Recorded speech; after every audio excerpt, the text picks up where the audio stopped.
ჩვენ დავიცავთ ჩვენი და ჩვენი მეგობრების უფლებებს. ჟურნალისტების სიტყვის თავისუფლებისთვის კავშირის თავმჯდომარე მამუკა ღლონტმა ქართული მედიის წარმომადგენლებს დღეს ვახტანგ კომახიძის მხარდაჭერისკენ მოუწოდა. ჟურნალისტების ერთმა ნაწილმა კოლეგის დასახმარებლად მოამზადა სპეციალური მიმართვა, რომელსაც ისინი ხვალ შვეიცარიის საელჩოში მიიტანენ.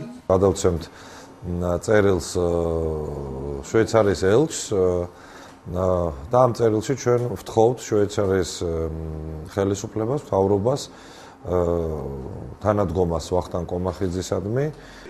ვახტანგ კომახიძის მხარდასაჭერი წერილი მამუკა ღლონტმა სოციალურ ქსელს Facebook-ში საკუთარ გვერდზე გამოაქვეყნა.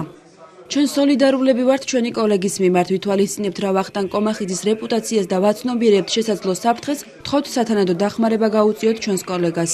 მიმართვას გამოხმაურება იქვე მოჰყვა და აქციის მონაწილეთა შეგროვება სოციალური ქსელიდან დაიწყო. ჩვენ არაფერს არ ვაპროტესტებთ, უბრალოდ ჩვენ გვინდა ვთხოვოთ შვეიცარიის სახელმწიფოს, რომ მას აღმოუჩინონ დახმარება, სათანადო დახმარება. ამით ჩვენ გამოვხატავთ ჩვენს დამოკიდებულებას არა შვეიცარიის სახელმწიფოს, არამედ იმასთან დაკავშირებით, რომ ასეთ მდგომარეობაში ჩააგდეს ჩვენი კოლეგა. ვიდრე ჟურნალისტების ერთი ნაწილი ვახო კომახიძის მხარდასაჭერ ღონისძიებას გეგმავდა, იმავე Facebook-ში ჟურნალისტის მიერ საქართველოს დატოვების ახალი ვერსიები ვრცელდებოდა, რომლის მიხედვითაც ვახტანგ კომახიძე სამშობლოს მოღალატეა. ვინაა შემდეგი საქართველოს ჰაერს გაწმენდა სჭირდება. დიახ ბატონებო, მოღალატეს მოღალატის სახელი უნდა დაერქვას. მხოლოდ ფაქტები. ჟურნალისტი ვახო კომახიძე სიმართლის გამოსატანად რუსეთის მთავარი სადაზვერვო სამმართველოს მიერ კონტროლირებად ქალაქ ცხინვალში შეჰყავთ. მასთან ერთად გრუს აგენტი ექსპერტი ზაქარეიშვილი და კიტოვანის დროინდელი გრანტი ჭამიამებუკე. სოციალურ ქსელში დისკუსიაში საზოგადოებისთვის ნაცნობი ადამიანები ჩაერთნენ, მათ შორის ვახტანგ კომახიძის კოლეგები. თუმცა მათ მოგვიანებით სატელევიზიო კომენტარზე უარი თქვეს. განხილვა Facebook-ში მხოლოდ რუსეთით არ შემოფარგლულა. საუბარი Real TV-ის სიუჟეტის მსგავსად, აქაც ძირითადად ვახტანგ კომახიძის შვილებსა და პირად ცხოვრებაზე დაიწყო.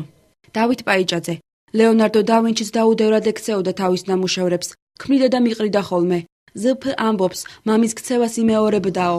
ოღონდ ლეონარდოს მამა შვილებს ქმნიდა სხვადასხვა ქალებთან და სრულიად დაუნანებლად ტოვებდა მათ. და ვინჩის ერთი მიტოვებულთაგანი იყო. ნოდარლადარია. დათო იმედი უნდა გაგიცრუო, ვახო კომახიძის ერთ-ერთმა შვილმა ხელოვნების ისტორიის პედაგოგს განუცხადა.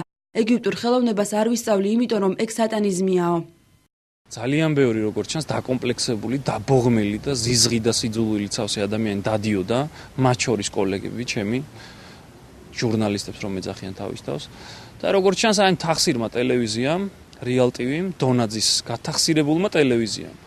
აი გარეწრობამ ასპარეზი მისცა იმას, რომ ამოენთხია ყველას თავისი ზიზღი და ბოღმა.